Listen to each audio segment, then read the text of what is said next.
Je vais d'abord peut-être vous reprendre, mais avec beaucoup de bienveillance. Lorsque vous dites que c'est à moi qu'on doit la création du réseau Ensemble contre le sexisme, je crois que c'est gentil, mais c'est pas vrai.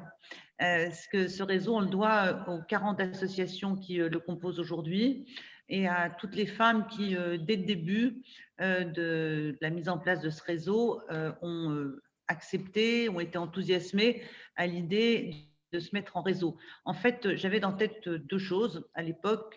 La première, c'est une analyse qui avait été faite par les féministes scandinaves, que celles qui m'entendent souvent connaissent, qui était que pour réussir dans la vie en général, pour tout le monde, pour chaque individu, il y avait trois conditions de la réussite: le temps, l'argent et les réseaux.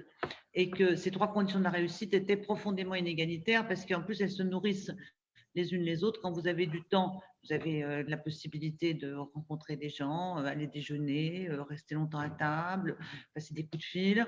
Quand vous avez de l'argent, bah, c'est aussi plus facile de se faire des amis. Et quand vous avez des amis, bah, c'est plus facile aussi de trouver de l'argent et de trouver du temps. Et donc, temps, argent et réseau étaient tout ce que les hommes ont et tout ce que les femmes n'ont pas.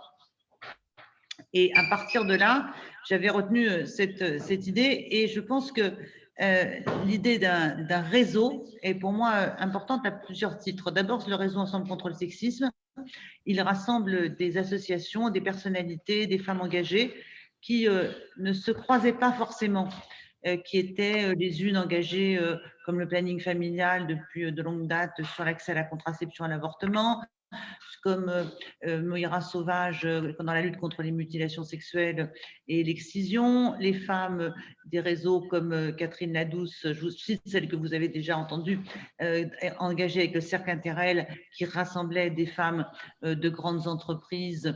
Et tous ces réseaux ne se croisaient pas forcément parce que, comme elles ont pas beaucoup de temps, déjà porter leur association, en plus de leurs nombreuses activités, les conduisait à être un peu chacune dans son couloir de nage. Et donc, mon idée était de permettre que toutes ces associations, toutes ces personnalités puissent travailler ensemble et gagner en fluidité. Et puis, en plus, je trouvais que faire un réseau, c'est presque par nature une action, un pied de nez au sexisme. Un réseau de femmes, c'est déjà la preuve que l'on peut faire tomber des représentations sexistes. Une des plus fréquentes, c'est que, on l'entend tout le temps, c'est comment vous travaillez avec des femmes? Mais elles s'entendent bien, elles ne se crêpent pas le chignon tout le temps. Non, parce que travailler avec des femmes, c'est horrible. Elles sont jalouses les unes des autres. Ah non, non, mais comment vous faites?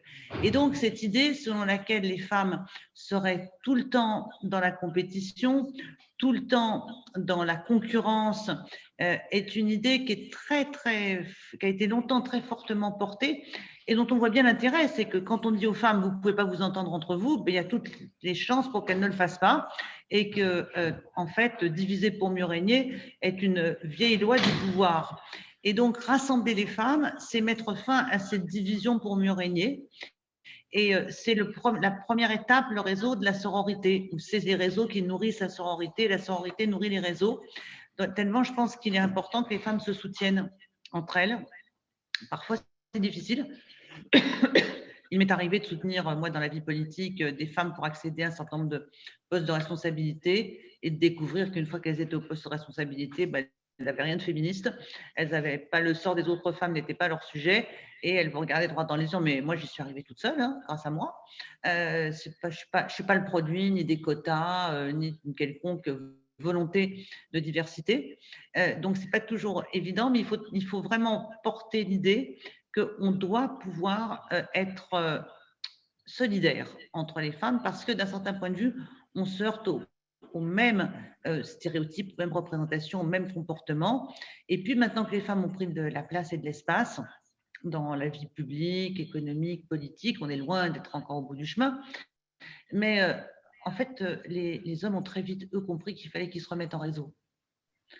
Parce que les femmes sont une menace dans la concentration et l'accaparement du pouvoir. Elles sont aspirantes à le partager, à y prendre leur place. Et donc, ensemble, elles peuvent avancer. Et c'est le but de ces réseaux. Aujourd'hui, on va travailler sur les violences économiques. C'est un sujet très important Je suis très contente que le réseau choisisse de travailler sur ce thème-là. Les violences économiques, Moira, il y a un instant, on a cité un certain nombre, mais je peux en donner un, le fait de ne pas payer sa pension alimentaire ou de la payer de façon très aléatoire, parce qu'en fait, on n'a pas réellement de statistiques sur le non-paiement des pensions alimentaires. Mais vous savez, vous avez des copines qui ont des enfants, qui sont séparés, et vous faites le test dans une soirée de copines. Comment ça se passe, les pensions alimentaires? Il y en a toujours une ou deux qui vous disent, écoute, pas terrible, il ne paye pas tout le temps, mais en fait, je ne veux pas me fâcher avec lui parce que ce qui compte le plus, c'est qu'il s'occupe des enfants. Voilà. Et donc, les filles qui ont un peu de pouvoir d'achat, elles renoncent assez vite à faire valoir leurs droits au prétexte que les pères doivent rester en lien avec les enfants. Et puis, beaucoup vous disent, oui, il la paye, bah, pas tous les mois, il y a toujours un mois dans l'année, ou quand il prend les enfants en vacances, il ne la paye pas, il y a toujours une bonne raison pour ne pas la payer. C'est une violence économique parce que devoir en permanence vivre dans la certitude permanente du budget qu'on aura chaque mois, c'est une grande violence dans la vie des êtres humains. Et celle-ci, on va parler des inégalités de patrimoine. C'est un sujet qui avait été abordé aussi il y a quelques années sur le divorce. Il y avait le collectif des 11 avait publié une série d'enquêtes sur le divorce, dont on s'apercevait que la justice familiale, en fait, c'est ce que je vais dire paraît presque être antinomique. La justice familiale n'est pas juste.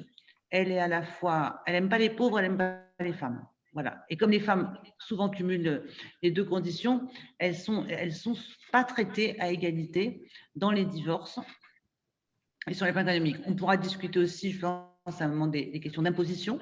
C'est un vrai sujet. Moi, depuis plusieurs années, je suis interpellée là-dessus. Est-ce que l'imposition familiale est juste pour les femmes ou est-ce qu'au contraire, elle est défavorable à leur salaire? Quand on a fait je raconte juste ça, vous m'arrêtez parce que je peux parler des heures, donc quand vous en avez marre, vous me faites des grands signes et je m'arrête.